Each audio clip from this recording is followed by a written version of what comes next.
Assalamualaikum warahmatullahi wabarakatuh.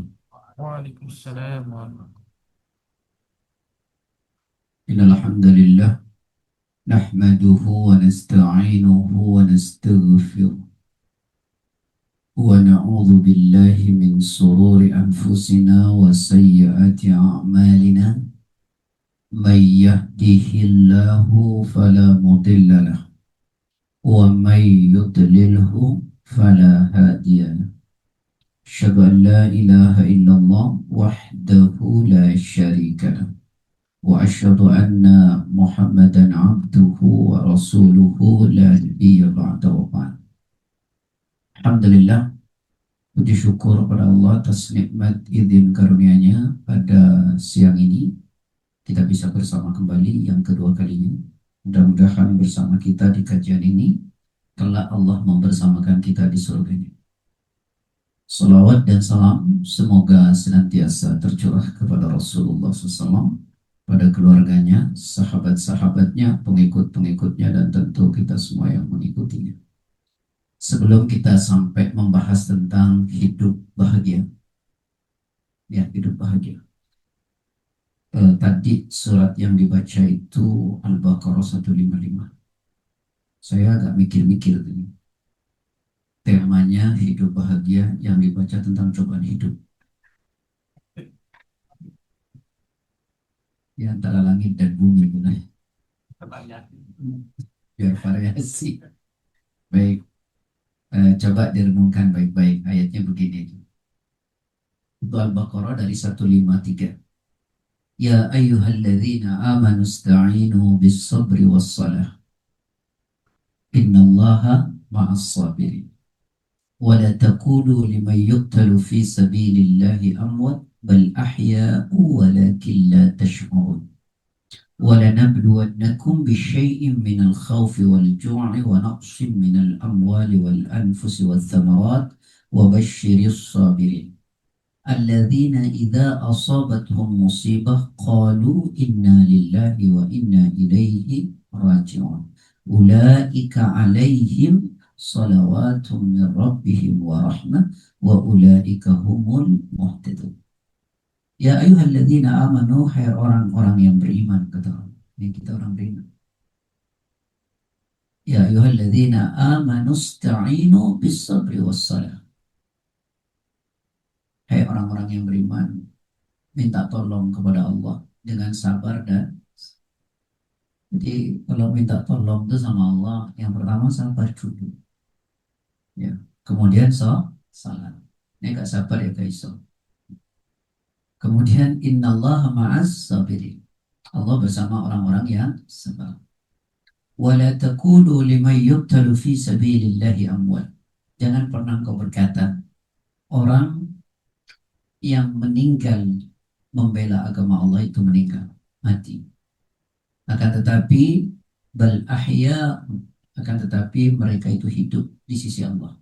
Walakin la tash'urun, akan tetapi kalian tidak sadar. Nah, di sini nih ayatnya tentang ujian. Kata Allah, وَلَنَبْلُوَنَّكُمْ بِشَيْءٍ مِّنَ الْخَوْفِ وَالْجُوعِ. Dan pasti kami akan uji manusia. Dengan apa? Dengan sedikit ketakutan. Ada nggak rasa takut, Bu? Apa yang paling ditakuti? Ikut mati, Pak Haji. Iya, Pak Haji. Berkali ini bisa dipanggil Pak Haji. Takut? Takut mati. Pertanyaan saya sederhana. Kenapa takut?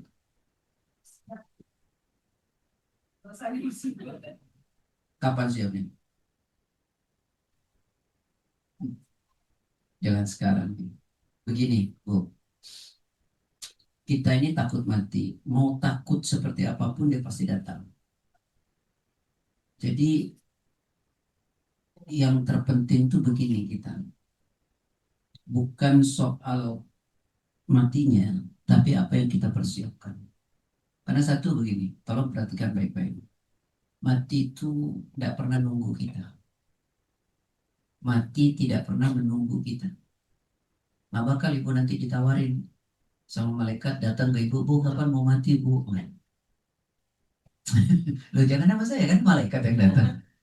Jadi malaikat itu tidak datang nawarin ibu kapan bu mau mati bu? Tidak, gak mau. Jadi mati itu tidak nunggu kita. Yang ada kita nunggu mati. Dan kita nggak tahu kapan waktunya.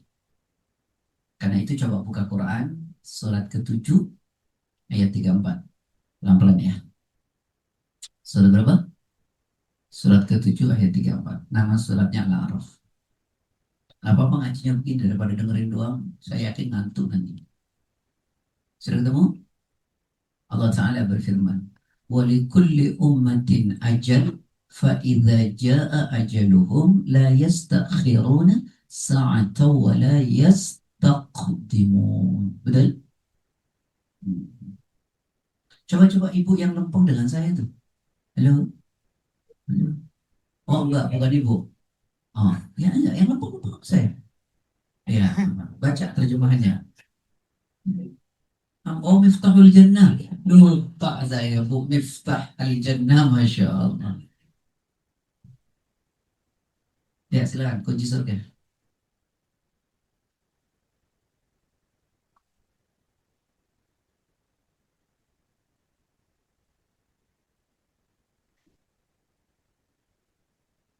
Setiap umat itu ada batas waktunya. Saya punya batas waktu, pembawa acara punya batas waktu, antum A punya batas waktu. Semua ini punya batas waktu. Nggak ada yang hidup selama-lamanya. Tidak ada. Pasti ada endingnya. Semua punya batas waktu. Nah, kata Allah, ketika batas waktu itu sudah datang, manusia tidak bisa menunda sedetik pun dan tidak bisa pula memajukannya. Persoalannya adalah kita nggak tahu kapan tuh batas waktu itu. Karena itu yang penting kita siap terus. Jadi jangan bilang, ya belum siap Ustaz. Emang kapan siapnya? Nanti juga dia meninggal juga nggak siap-siap juga. Nah, jadi yang penting tuh gini Bun.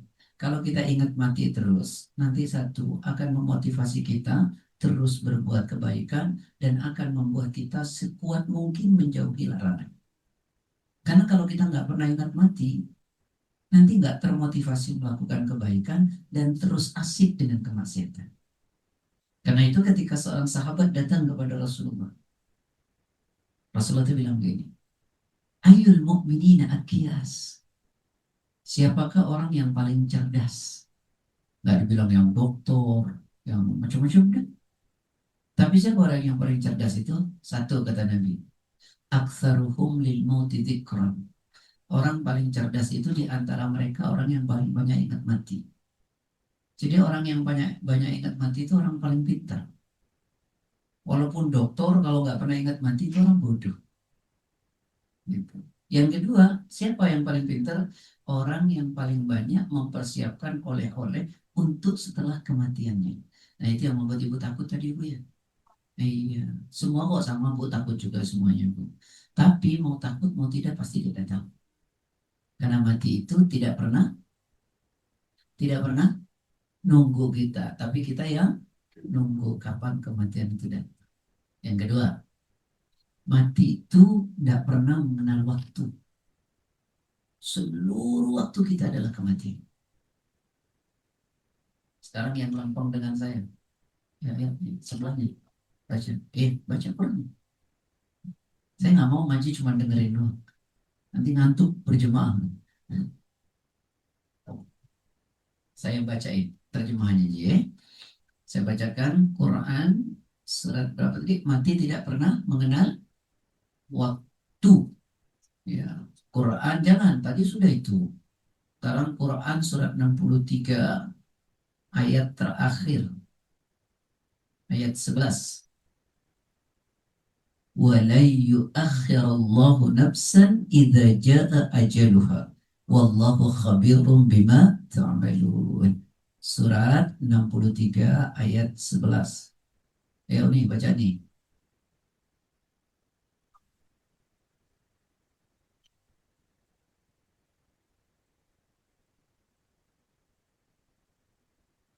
Nah, kata Allah, dan Allah sekali-kali tidak akan pernah menunda kematian seseorang apabila waktunya telah tiba. Dan Allah maha teliti dengan apa yang telah kalian lakukan. Jadi mau takut, mau enggak, dia pasti datang. Dan kematian selain tidak pernah menunggu kita, mati tidak pernah mengenal waktu. Seluruh waktu buat kita adalah kematian. Pertanyaan saya, pengen meninggal di waktu yang baik nggak? Nah, kalau gitu, jangan lewatkan waktu kecuali kita lakukan kebaikan.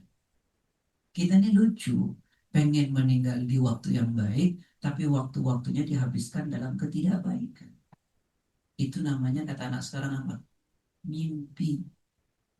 Kalau kata ulama, tarjun najah walam tasluk masalikaha inna safinata la tajri 'alal yabas. Kalian semua ini berharap sukses, tapi jalan menuju kesuksesannya tidak ditempuh. Sungguh sampan tak mungkin berlayar di daratan. Jelas? Jelas enggak? Yang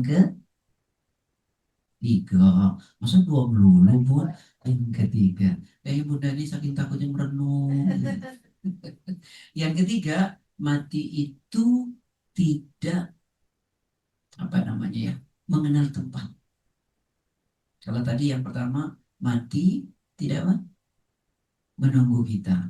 Yang kedua, mati tidak pernah mengenal waktu.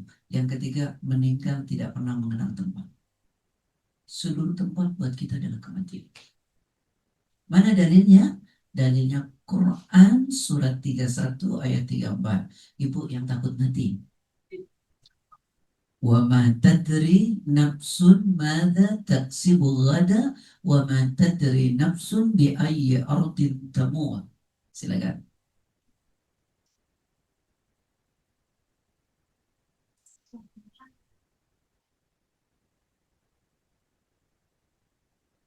Iya, terus benar pun.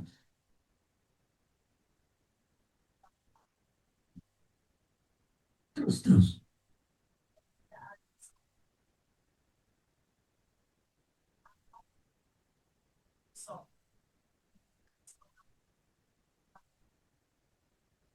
Nah, saya tanya, tidak seorang pun yang tahu dengan pasti apa yang akan dikerjakannya. Kalau begitu pantas nggak kita bilang begini, masih ada waktu, nanti aja deh, besok aja deh. Ayo, pantas apa enggak? Hati-hati. Oh, nggak ngaji sekarang, bulan depan aja deh. Hati-hati. Waktu ini begitu cepat dan waktunya berlalu begitu cepat. Dan waktu yang sangat singkat Allah berikan sangat menentukan untuk perjalanan panjang kita di akhir. Satu ya. Yang kedua, dan meninggal itu tidak pernah mengenal tempat. Seluruh tempat buat kita kematian. Pertanyaan saya, pengen meninggal di tempat yang baik nggak? Lagi sholat, lagi di masjid, betul nggak? Tapi coba tanya sama diri kita, sudahkah kita hanya berada di tempat-tempat yang baik?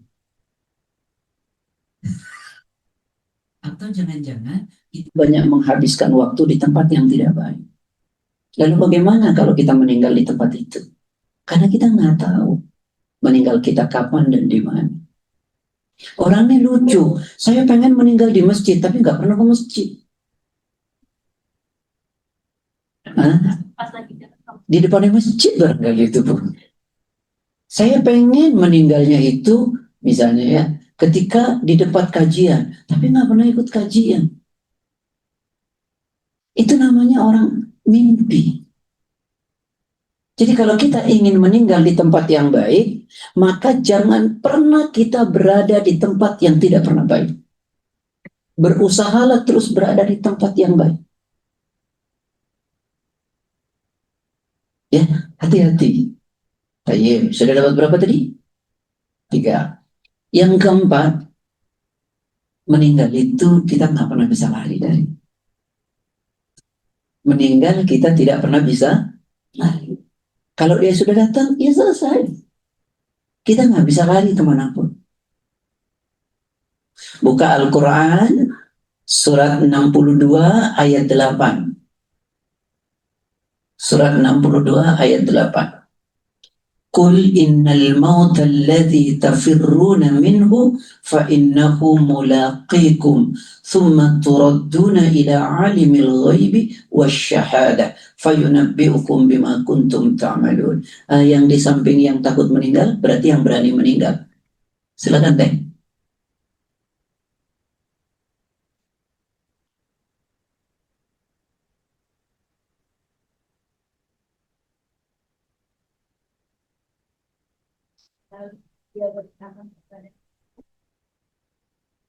Coba perhatiin baik-baik itu. Katakanlah, yang sesungguhnya kematian kamu semua lari darinya. Nggak ada yang pengen mati. Tapi apa kata Allah? Pasti dia akan datang menemui kalian. Pasti.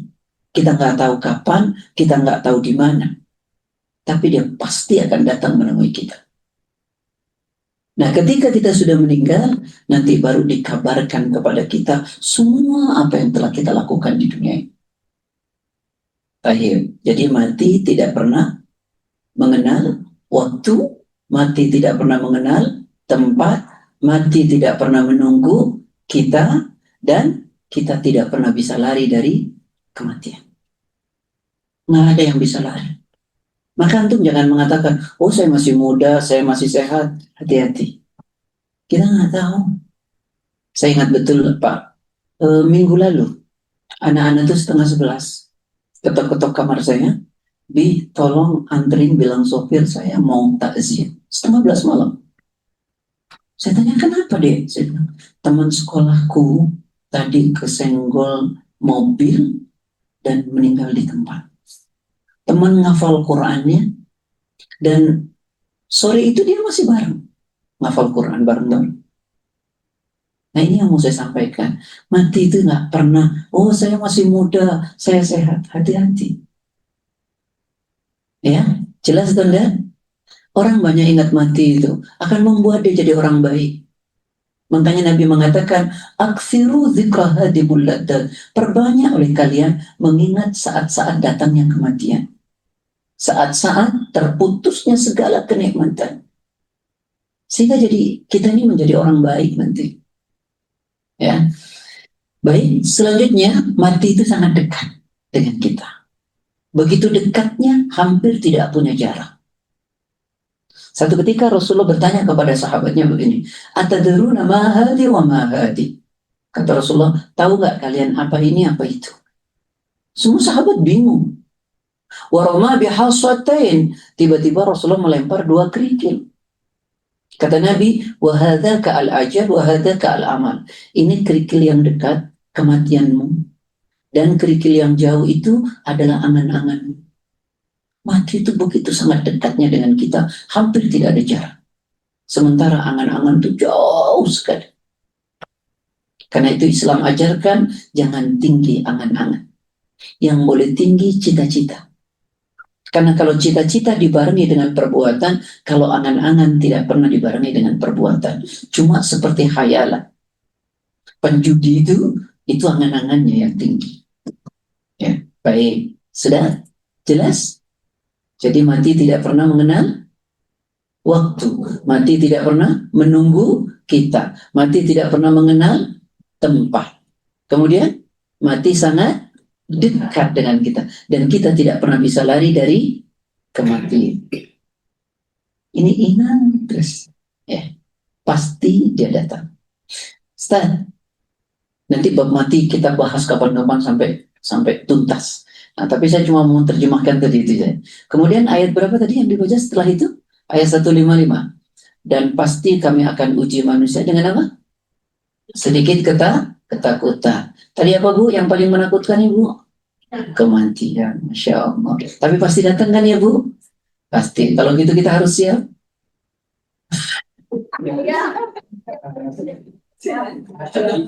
Mati ya Bu. Ya Allah sih Ibu lucu banget ya.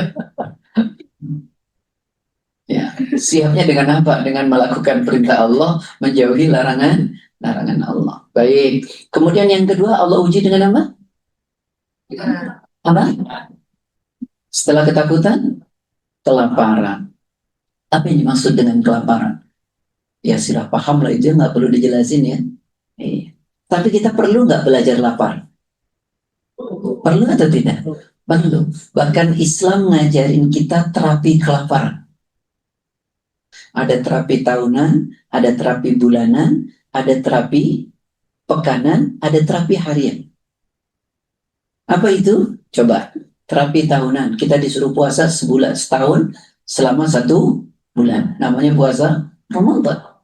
Kita di terapi bulanan. Namanya puasa Ayyamul Bid. Kata Nabi, sahabat mengatakan, amarana Rasulullah SAW an nasuma minasyahri thalathata ayyam. Saya diperintahkan oleh Rasulullah untuk berpuasa 1 bulan 3 hari. Thalatha asyarata wa arba asyarata wa khamsa asyarata. Tanggal 13, tanggal 14, tanggal 15. Keren ya, setiap bulan ada istirahatnya ginjal kita. Setiap bulan 3 kali. Keren banget. Coba baca di penelitiannya. Tentang hikmah kesehatan puasa 3 hari setiap bulan. Baca jurnalnya. Dan yang membuat jurnalnya bukan orang Islam. Ahli kesehatan dari Amerika. Saya lupa nama beliau. Keren banget hasil penelitiannya. Jadi Islam itu memang keren. Tayyib.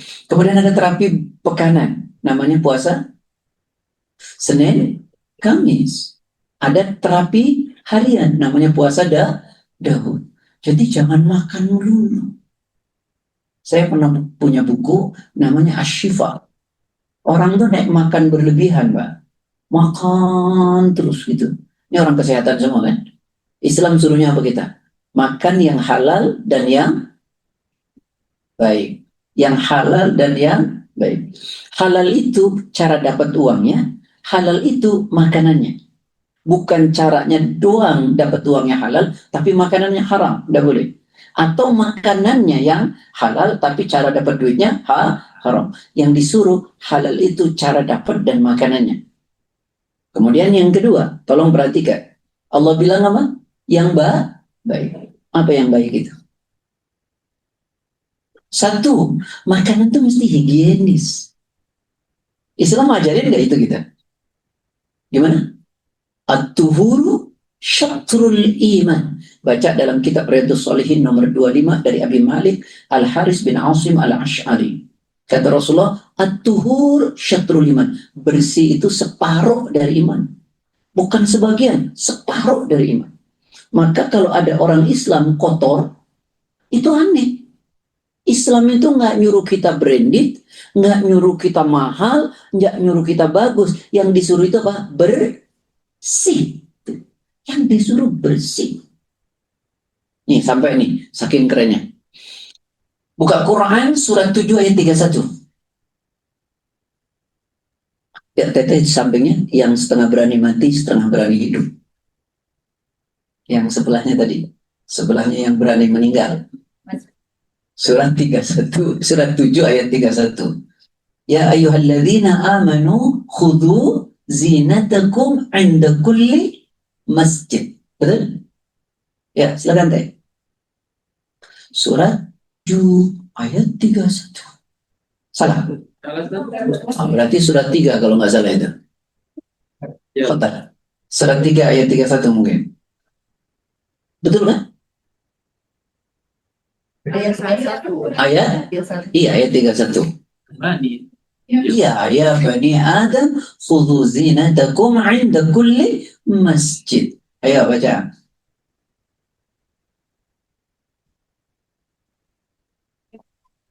Cukup.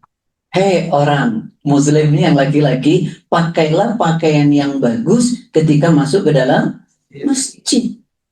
Ini kita unik loh. Kalau kita mau kondangan bajunya bagus-bagus apa enggak? Mana lebih bagus antum mau kondangan atau mau ke masjid? Padahal nggak ada perintah kondangan pakai yang bagus. Kalau ke masjid ada perintah, Quran loh perintahnya. Saya nggak ngerti itu. Orang pergi ke masjid pakai kaos oblong, pakai celana setan. Afwan. Celana apa namanya? Celana jin. Ya, celana setan nggak jin ya. Coba. Celananya turun ke bawah, kaosnya naik ke atas ketika ruku itu. Betul atau tidak? Auratnya kelihatan ya? Sah nggak sholatnya? Nggak sah. Karena salah satu rukun sholat itu satrul aurat. Syarat sah sholat itu satrul aurat, menutup aurat. Jadi Islam tuh ajarkan kita keren loh. Ajarin kita bersih. Ini deh, ini saya datang diundang sama antum kajian, terus saya kumuh gitu ya, kotor, bau, kumal gitu. Kira-kira antum besok ada kajian nggak? Ada. Siapa yang ngajar? Itu yang kumel itu. Kan kacau kan? Islam nggak ngajarin ngono. Islam tuh ngajarin kebersihan. Lihat nih, kata Nabi nih. Nanti punya kitab Bulughul Maram nggak? Ya sudah nggak usah disebut lah ya. Namanya kitab itu ditulis oleh Imam Ibnu Hajar pada bab Nawaqidul Wudu hadis pertama. Kata Nabi, "Laula an asyqa ala ummati la amartuhum bis-siwak ma'a kulli wudu." Kata Nabi, andaikan tidak memberatkan kepada umatku, maka ku perintahkan untuk melakukan siwak setiap mau berwudu. Artinya apa? Gosok gigi. Setiap mau Islam cinta bersih apa enggak? Coba bayangkan, antum pergi ke masjid sholat subuh, sikat gigi enggak.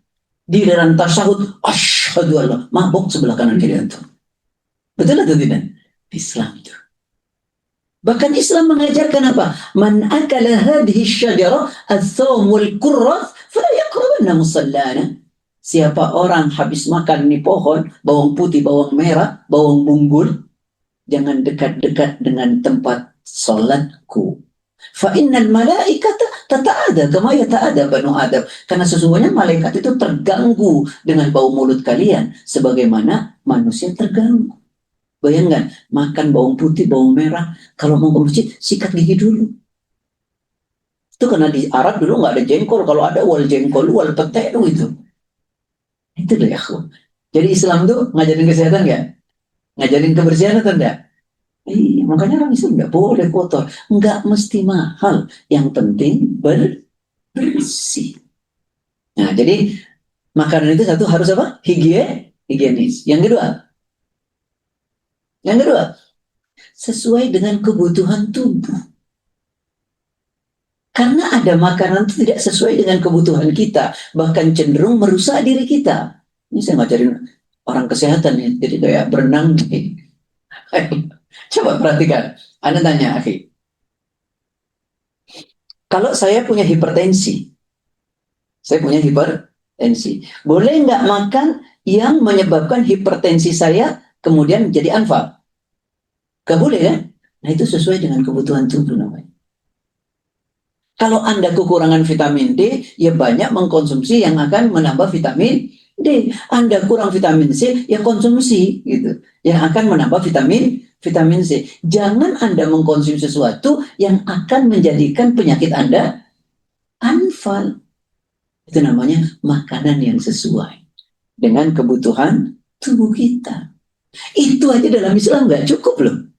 Kalau mau tahu apa? Gak boleh berlebihan. Wala tusrifu, innallaha la yuhibbul musrifin. Jangan kalian berlebih-lebihan, karena Allah tak suka dengan orang yang berlebih-lebihan. Apa memang yang terjadi kalau berlebihan? Tidak baik. Ya, saya tahu tidak baik. Tidak dianjurkan. Masya Allah, tidak dianjurkan oleh dokter. Ya, Bu Dokter, mana Bu Dokter? Mana Bu Dokternya satu? Dokter? Mira. Tidak. Iya, Dokter Dila belum masuk ya. Baik. Nih, Al-Hafidhah. Hafal Quran. Amin ya Rabbi. Insya Allah jatuh ke cucunya. Biasanya kalau orang tua kita doa, kalau nggak kita cucu, anak ibu nanti. Iya, serius sih. Jadi saya tuh ingat nenek saya. Ini kata ibu saya. Nenekmu tuh dulu tiap hari kalau doa, punya anak yang hafal Quran, punya anak yang hafal Quran. Qadarullah anaknya cuma 2. Ibu saya sama bibi. Dua-duanya nggak hafal Quran. Alhamdulillah ke cucu dan ke cicitnya banyak sekali yang hafal Quran. Banyak sekali. Jadi punya doa aja deh. Nah, kalau nggak anak kita, cucu kita. Karena ketika kita dipakaikan mahkota, itu bukan karena anak kita saja. Sampai cucu kita nanti hafal Quran, mengamalkan Quran, kita itu dipakaikan mahkota oleh Allah. Saya yakin ibunya itu berharap hafizah. Bu Dokter hafal Quran. Nggak ke Bu Dokter, nanti ke anaknya insya Allah. Ya. Sampai apa tadi? Sampai hafal Quran. Tidak berlebih. Kenapa Ibu? Karena ternyata dalam kitab yang saya baca, kalau kita makan berlebihan, nanti akan terjadi penumpukan. Tolong koreksi dok kalau salah, tapi ini kitab yang saya baca. Akan terjadi penumpukan. Kalau terjadi penumpukan, akan lahir 3 potensi negatif. Apa itu? Diabetes, hipertensi, dan kolesterol. Saya bacanya dari SMP itu dulu tuh kitab tuh. Makanya dalam Islam itu keren. Sudah suruh makan yang halal, yang bersih, jangan berlebih. Masih ditambah lagi dalam Islam. Apa itu? Alimu auladakum kasibahur rimaya. Ajarkan anakmu berenang, berkuda, memanah. Suruh olahraga. Kenapa? Agar terjadi pembakaran. Karena ketika terjadi pembakaran, maka tidak terjadi penumpukan yang menyebabkan kolesterol. Kitab itu keren. Keren. Saya gara-gara baca itu dulu, saya pengen jadi dokter. Alhamdulillah tes di UI nggak diterima. Karena carinya dulu yang gratisan. Kalau nggak gratis, saya nggak bisa. Gitu. Jadi sekolahnya terpaksa. Bukan terpaksa sih, pilihannya kedua ke agama yang gratisan dan dibayar. Karena ayah saya tukang sate. Tukang sate keliling, penghasilannya 15.000. Anaknya 8. Masya Allah. Ya, tapi alhamdulillah sekarang hampir semuanya dokter, tinggal 2 yang belum sedang menyelesaikan. Nah, jadi doanya aja yang kuat deh. Makanya saya nggak pernah takut. Doa aja yang kuat. Karena Allah nggak pernah zalim. Ya, jadi makan yang halal dan yang baik. Minalju. Ketakutan apa tadi? Lapar. Kemudian apa lagi? Wa naqsim minal amwal wal anfus was sanawat wa basyiris sabirin. Yang ujungnya apa? Berikanlah kabar gembira kepada orang yang sabar. Sekarang saya tanya, tahu nggak definisi sabar? Nah, itu ucapan. Siapa yang tahu definisi sabar? Boleh pulang. Bukan. Enggak, maksudnya terima ridho. Oh, itu ridho itu. Lebih tinggi lagi tuh. Saya kasih duit. Ya, dompet sudah keluar. Yang ngerti apa itu definisi sabar. Dia di-searching. Jangan di-searching. Ustaz tahu kalau sudah ngangkat handphone. Kayak mahasiswa saja. Nah. Oh Allah. Nih, sabar itu artinya menahan diri dari ucapan dan perbuatan yang menimbulkan murka Allah. Saya ulangi ya, menahan diri dari ucapan dan perbuatan yang menimbulkan murka Allah. Nih, kaki Anda kesandung. Mau nggak kita kesandung? Mau atau tidak? Tapi orang-orang yang kalau kesandung, apa yang dia ucapkan? Ada yang mengatakan, inna lillahi wa inna ilaihi raji'un. Betul nggak? Itu keren tuh. Tapi ada yang bilang apa? Hewan itu, hewan apa? Itu namanya tidak sabar. Kenapa? Karena dia bereaksi yang reaksinya menimbulkan murka Allah, baik dengan lisan maupun perbuatan. Jadi sabar itu, Bu, bukan menerima. Kalau menerima itu sudah lebih tinggi. Sabar itu dia tidak bereaksi dengan sesuatu yang dia tidak suka, itu yang reaksinya menimbulkan murka Allah, baik lisan maupun perbuatan. Contoh, ada sesuatu nggak bagus, dia gebrak pintunya, itu nggak sabar. Lalu tadi kata abang itu, ada terjadi sesuatu, lisannya keluar, orang digigit nyamuk, sambil ditepok dia bilang apa? Setan. Nah, nggak sabar namanya. Kalau sabar, nggak gitu, dia tidak bereaksi yang menimbulkan murka Allah. Tahu nggak? Sabar aja tuh nggak bereaksi yang menimbulkan murka Allah, pahalanya udah nggak ada batasnya tuh. Pahalanya nggak ada batasnya. Quran surat 39 ayat 10. Nah, sekarang mundur ke Bu Dokter berarti yang baca. Surat 39 ayat 10.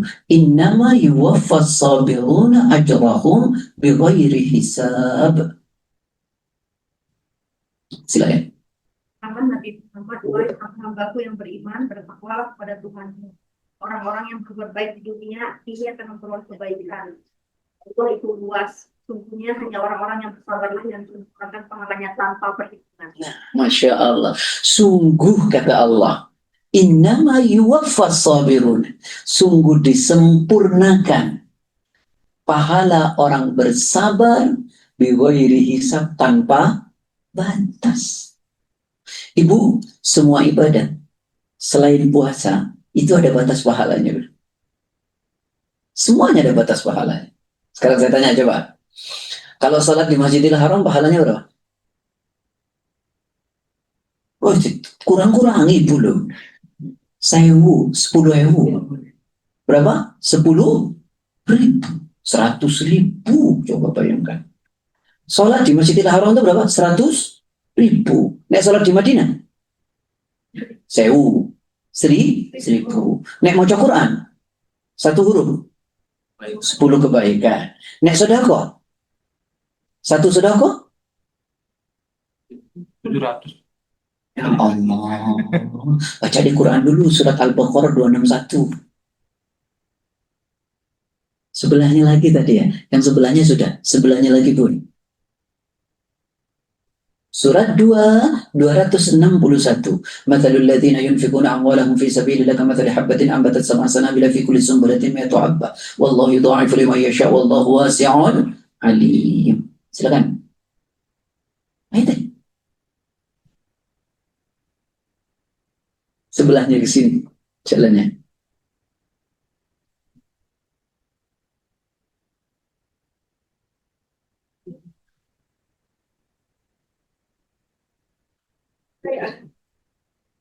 Allah melipat gandakan pahala supaya dia terjadi. Allah Maha Luas bagi. Nih, perumpamaan orang yang mengeluarkan hartanya di jalan Allah sama dengan 1 biji. Lalu 1 biji menjadi 7.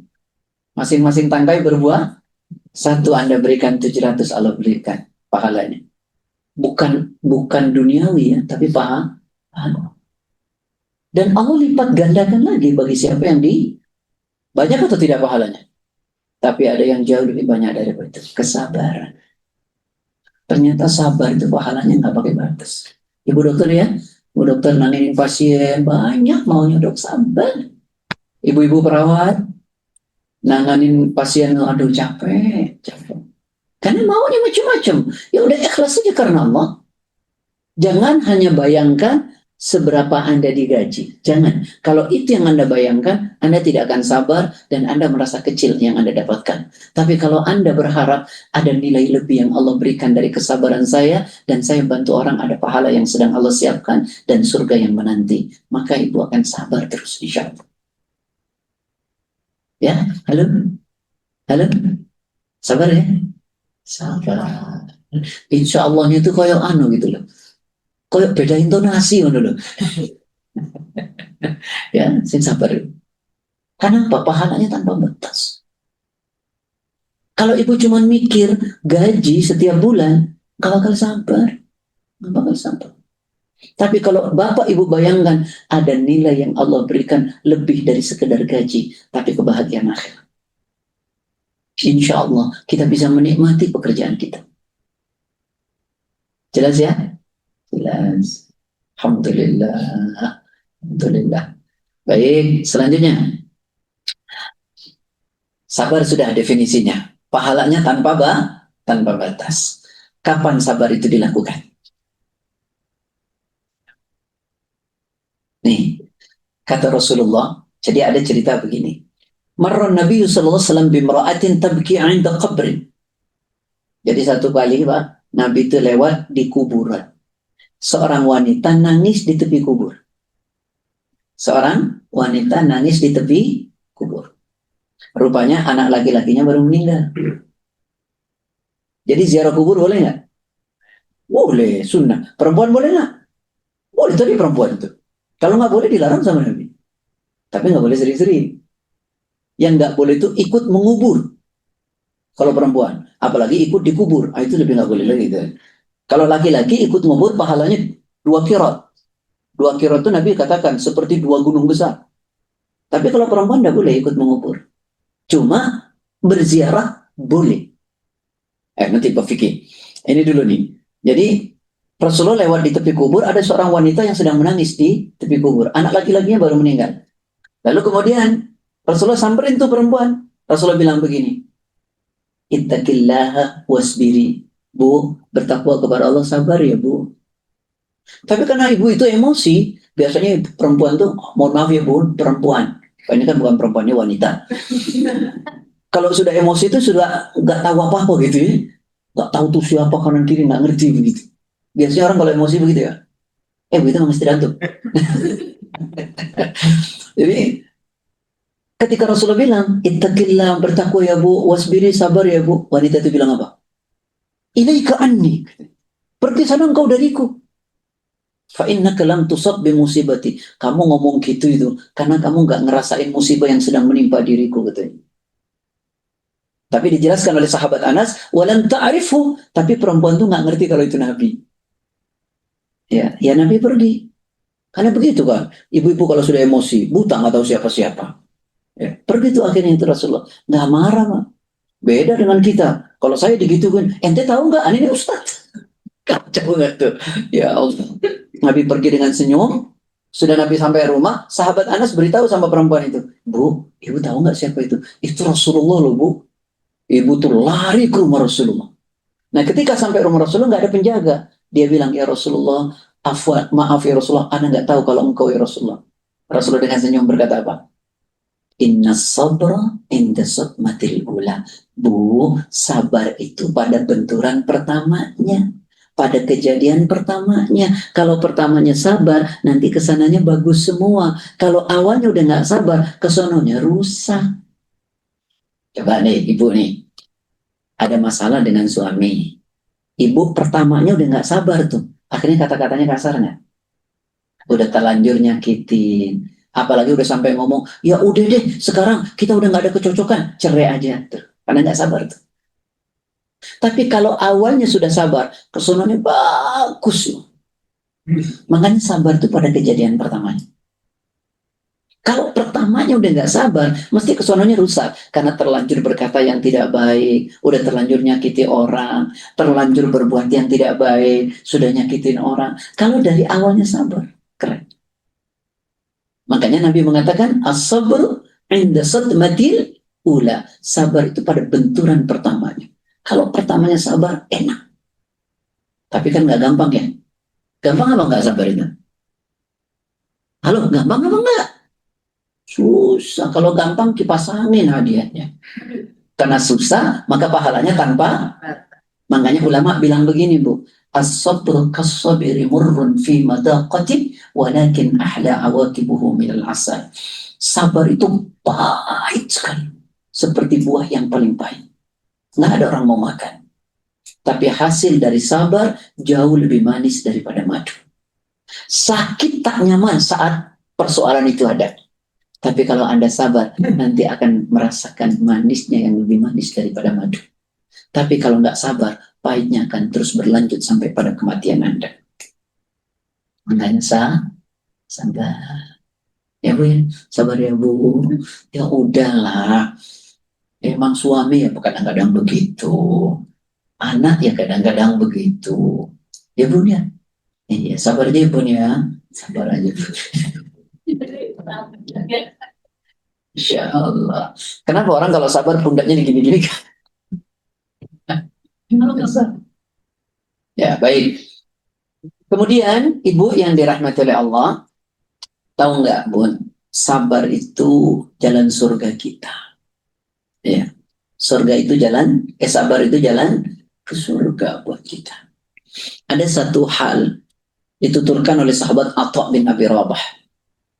Beliau mendapat dari Ibnu Abbas. Kata Ibnu Abbas kepada Atha, ala urika imra'atun min ahli jannah. Kata sahabat Ibnu Abbas kepada Atha, wahai saudaraku Atha, mau nggak kamu kutunjukkan tentang wanita yang akan menjadi penghuni surga? Kata sahabat Atha, qultu bala. Iya, saya pengen tahu, tolong beritahu aku. Lalu kata Ibnu Abbas, hiya imra'atun as-sauda. Perempuan yang akan menjadi penghuni surga itu adalah perempuan yang berkulit hitam. Makanya yang putih agak hati-hati ya. Ini serius, hadisnya begitu. Dalam kitab Riyadhus Shalihin, perempuan yang berkulit hitam. Kenapa? Kata sahabat Atha, atatin Nabi sallallahu alaihi wasallam. Satu waktu perempuan itu datang ke Nabi. Lalu perempuan itu faqalat, dia curhat kepada Nabi. Saya ini wanita yang sedang mengidap penyakit epilepsi. Apa epilepsi itu? Ayan ya. Wa inni atakasyaf. Kalau kambuh penyakitku, maka pakaianku tersingkap sehingga auratku nampak. Dia nyerengek pada Nabi, dia bilang, Fad'allah ta'ala li, ya Rasulullah, tolong doakan dong kepada Allah. Semoga Allah beri saya kesembuhan. Apa jawaban Nabi? Nabi memberi dua opsi. Kata Nabi, in syi'ti sabarti walakil jannah. Wa in syi'ti da'autullah ta'ala ayu afiyah. Kata Nabi, kalau engkau mau saudariku, sabarlah dengan penyakitmu, surga menunggu. Tapi jika engkau mau, saya akan doakan kepada Allah, semoga Allah memberi kesembuhan. Apa kata perempuan itu? Faqalat, dia nggak mikir, asbiru. Dia bilang, saya milih sabar aja ya Rasulullah, kalau sabar akan mengantarkan saya ke dalam surganya Allah. Karena saya tahu hidup ini sementara, sedangkan akhirat itu selamanya. Halo? Halo? Makanya ibu jangan mengukur kesuksesan itu dengan harta dan kedudukan. Ya udah dia kerjanya belakangan, dia dapat posisi lebih duluan, udah nggak apa-apa. Kagak usah iri. Bu, kalau ukuran sukses itu jabatan dan harta, saya pastikan suri teladan Anda pasti bukan Rasulullah. Siapa? Qarun dan Fir'aun. Karena Fir'aun lah yang jabatannya tinggi dan Qarun lah yang hartanya banyak. Tapi teladan kita siapa? Rasulullah. Udah hidup tuh nih. Laisal ghina an kathratil arad walakinnal ghina ghina nafsi. Kaya itu bukan karena banyak uang yang kita miliki, tapi kaya itu hati. Kalau hati kita bisa menerima apapun nikmat. Hati mana? Sini apa sini? Ibu ada yang curiga sama saya, ragu itu. Itu nggak bilang hati di sini. Coba hati di mana? Ini liver ini, liver ini, ya kan? Bukan itu dimaksud. Mana dalilnya? Ya udah deh jangan nerka-nerka, buka Quran surat 22 ayat 46. Afalam yasiru fil ardi fatakuna lahum qulubu ya'qiluna biha aw adhanu yasma'una biha fa innaha la ta'mal absar walakin ta'mal qulubu allati fis sudur. Ayat teh sebelahnya. Ya, silakan.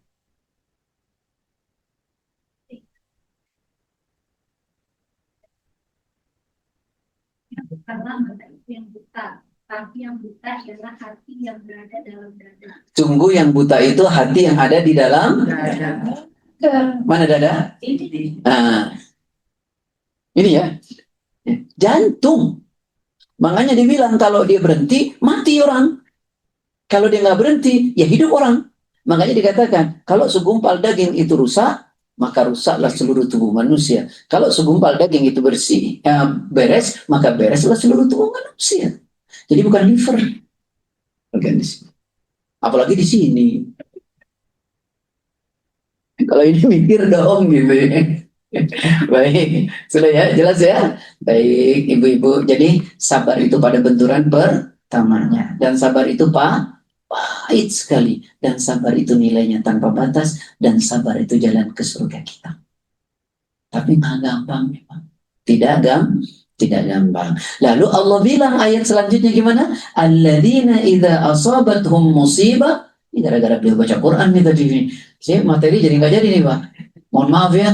Habis temanya tentang hidup bahagia. Yang dibaca ayatnya ujian hidup. Kan jadi pusing. Tapi nggak apa-apa. Lalu Allah bilang apa? Orang-orang yang apabila ditimpa musibah dia berkata, apa lagi artinya lillahi?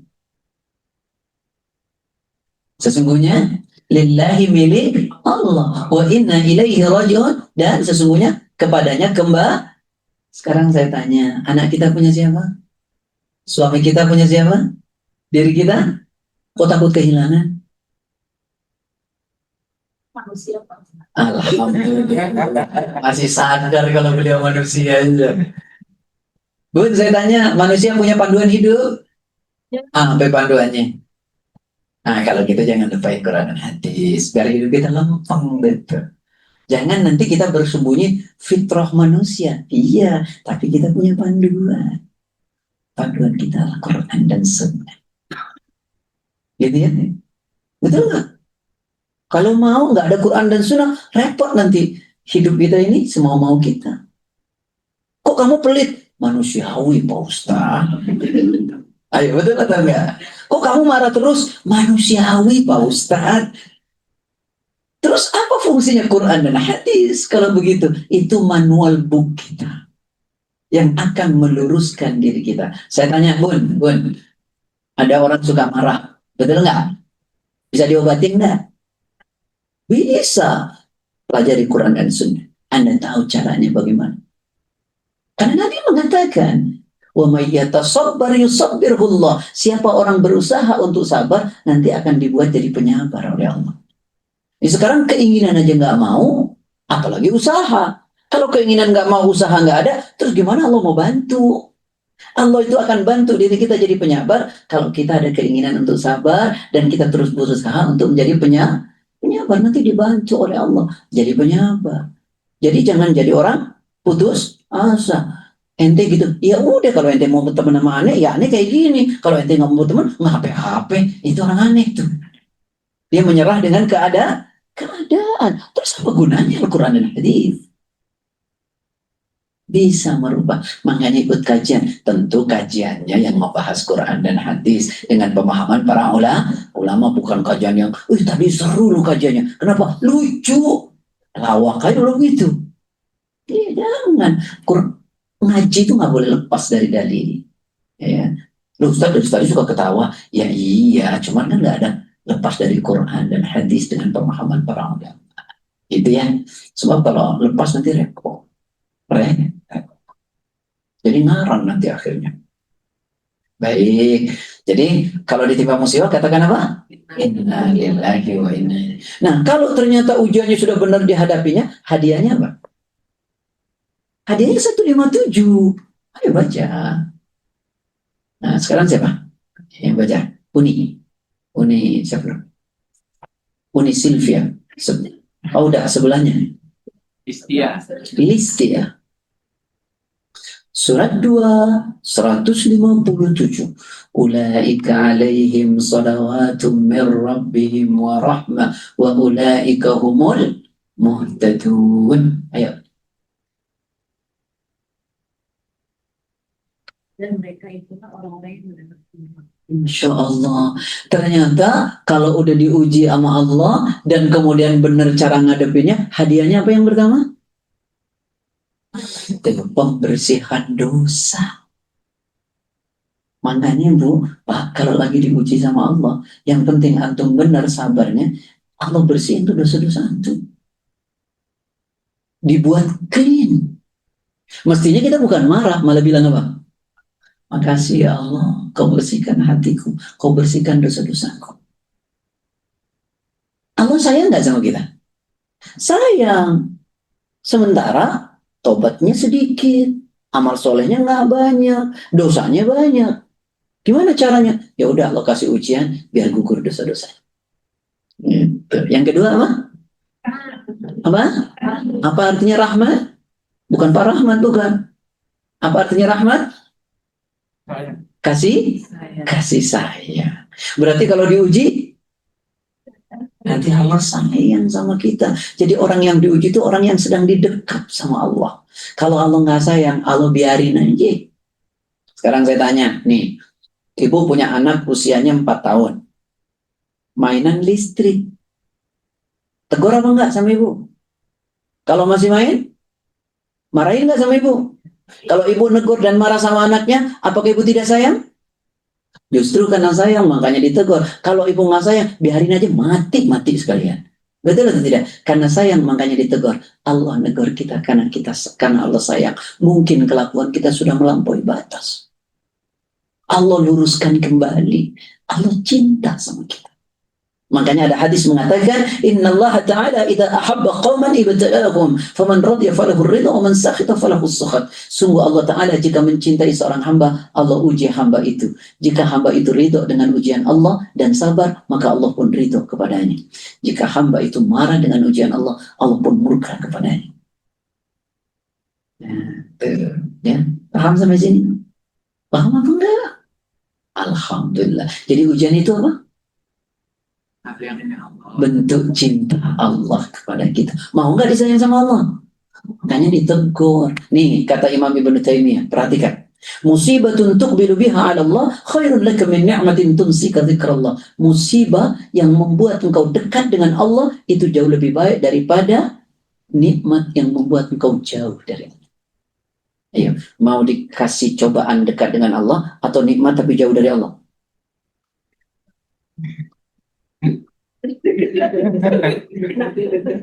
Saya kalau jawaban itu nggak garuk lagi rambut, garuk jenggot saya sudah itu. Masya Allah, maunya nikmat tapi dekat sama Allah. Amin, semoga Allah berikan begitu. Abu Bakar itu kaya atau tidak? Dekat sama Allah atau tidak? Abdurrahman bin Auf, Utsman bin Affan, Umar ibn Khattab, Sa'ad bin Abi Waqqas, kaya semua tapi dekat dengan Allah. Kalaupun Allah harus menentukan kita seperti Bilal bin Rabah, Mus'ab ibn Umar, Salman al-Farisi, miskin tapi juga dekat dengan Allah. Yang paling rugi adalah saat orang jauh dari Allah. Itulah kerugian. Yang terakhir apa? Ya Allah, 157 tadi Ibu. Betul? Tunjuk. Jadi cobaan itu kadang-kadang petunjuk buat kita. Habis ente salah melulu jalannya nggak pernah lurus. Allah kasih ujian itu. Habis dikasih ujian, jangankan sholat wajib yang tadinya nggak pernah sholat tahajud 11 rakaat masih kurang panjang dia. Orang kalau nikmat kan jauh dari Allah. Itu sebagai petunjuk. Makanya orang tuh kalau ada iman, ujian itu bisa jadi petunjuk buat diri. Buka Quran surat 64 ayat 11. Surat 64 ayat 11. Surat 64 ayat 11. Ma'asaba min musibatin illa bi'idznillah wa man yu'min billahi yahdi qalbah. Silakan. Tidak ada suatu musibah pun yang menimpa seseorang kecuali dengan izin Allah. Dan barang siapa beriman kepada Allah, niscaya Allah akan memberi petunjuk kepada hati. Insya Allah. Tidak ada musibah yang menimpa kecuali atas izin. Barang siapa beriman, musibah itu jadi petunjuk. Jadi orang tuh kalau ada iman, musibah itu bisa ngelurusin dirinya. Tapi kalau nggak ada iman, musibah kena klub orang cari hiburannya. Betul nggak? Yuk temenin gue yuk, happy. Gue lagi hidup nggak enak. Kebodohan paling besar adalah di saat Anda dicoba oleh Allah, tapi Anda malah berbuat maksiat. Itu adalah kebodohan paling besar. Jadi kalau diuji oleh Allah, larinya kemana dulu? Ke Allah, jangan ke media sosial. Baik, pertanyaannya nggak ada ya, udah jam 3. Besok materinya kita terusin itu. Saya datangnya 1:30 loh. Karena diundangnya 1:30 sampai jam 3. Karena saya asal harus di tempat lain. Ya, saya on time pokoknya. Kalau diundang 1:30, ya saya 1:30. Iya, walaupun nggak ada orangnya nggak apa-apa. Alhamdulillah saya datang duluan bisa makan kacang tadi. Kalau dia datang kan nggak bisa makan kacang. Jadi nggak ada pertanyaan nih Bang ya.